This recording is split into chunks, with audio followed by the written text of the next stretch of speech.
Wilson? Yeah, because we've seen Eddie. He can get it going in a hurry, and Wilson is crafty at splitting ball screens, as he did a couple times, and draws. He still did get to the free throw line a lot, but we had real good stretches of team defense that either took them to the end of the shot clock or made them hit a tough shot.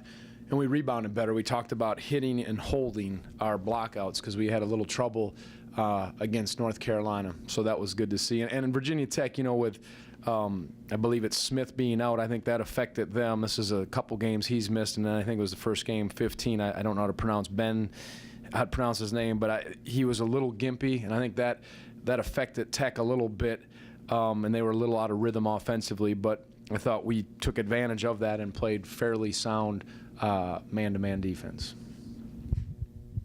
Can you talk about Malcolm's overall game and his three-pointers as a career high for him? Is it? Okay, yeah, no, that was good. He got some good, I thought it was hard early because we had some shots that you could take quick in the possession, and I thought we, for the most part, let it come. But, when his feet are set and he's in rhythm, that's good, and that helped us. They went to a little zone, and he knocked one or two down, and he took pretty much wide open shots, and that was, again, a good floor game, rebounded well. I like the turnover numbers for him, but for everybody, and thought, again, he was steady, and it was nice to be able to spread out the minutes a little more at the end.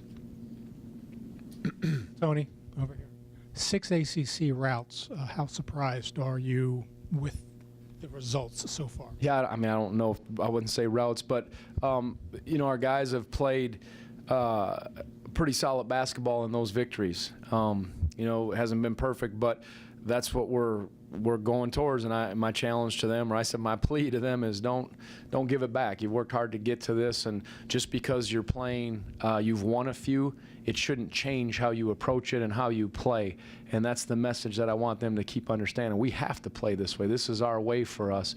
And I think that that's what's sparked a bit of a revival or a renewal in what we're trying to do in terms of how we're playing, from where we were inconsistent, not as solid, to where we've been in these last 7 games now. Tony, about a month ago, Virginia Tech was leading the nation in three-point field goal percentage, and they've slumped since then. I'm wondering, when you're preparing for a team, is that still a point of emphasis against them, yeah. or do you look at the recent struggles and say it's not a big of a deal? They're different than Carolina. Carolina was going to crunch the glass and really get down the floor, and Tech was going to shoot more threes. But it's hard what he's gone through, James has, with him losing those two guys who were, I think, their second and third leading scorer. And so that kind of changes their attack, and it's hard when you lose guys mid-season to all of a sudden change how you're playing. But I think that affected them. They still, took them, but I thought we contested, for the most part, the majority of their shots. And when you play a good three-point shooting team, that is always the key. You still can't get stretched because where they get it is when they dribble penetrate and you suck in, they kick it out and they get the wide open threes. We still said take away dribble penetration, but can you be good enough to anticipate the pass so you're right there on the catch and make them shoot contested shots? And we work hard on that. That's really important against teams because the stats are amazing when you stat contested shots, hand in the face, versus uncontested shots. It's one of the things we chart, and that's always a key for us. Tony, you hinted on this, but the team responded so well to that Tennessee route. Are you worried at all that all this success will maybe take away some of the edge you guys have developed? Yeah. I quoted Ralph Waldo Emerson to him that a hero is not fed on sweets. And we talked about that, and they've been on the pedestal.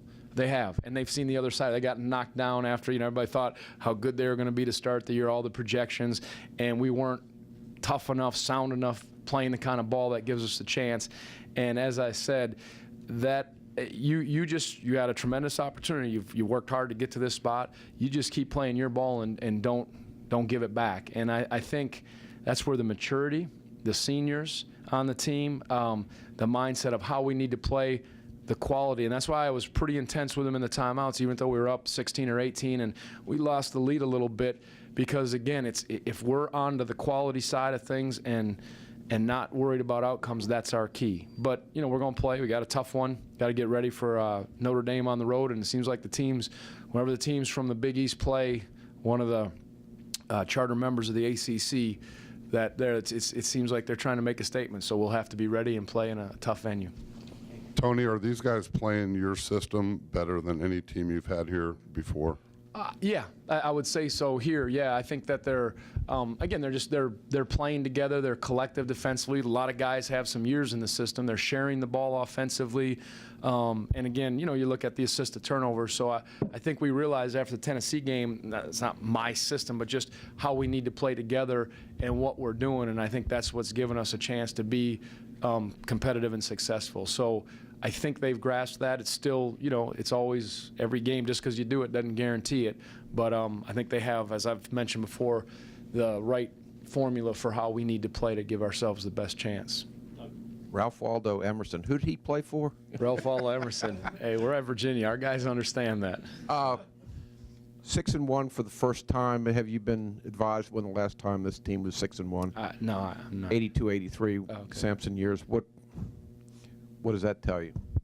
I mean, I think, we got to just keep going at it. It's like what you get projected at in the preseason, what you're doing, not to take away like 6-1, it means a lot to us, but that's a third of, a little more than a third of our conference season. So just keep plugging. We said the season always breaks into three parts: your non-conference, your conference, and then postseason, and you just keep on trucking with that. But I just want our guys to pursue quality. I know I say that a lot, but it is so important, and it's good that we're off to the start. And that's that's nice that we're at least one of the teams that has done that, and that's too far in between. We need to get that number there a lot.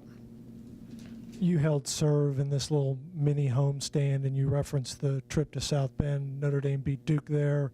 Then on Sunday, you go to Pitt, where I think they're unbeaten at home.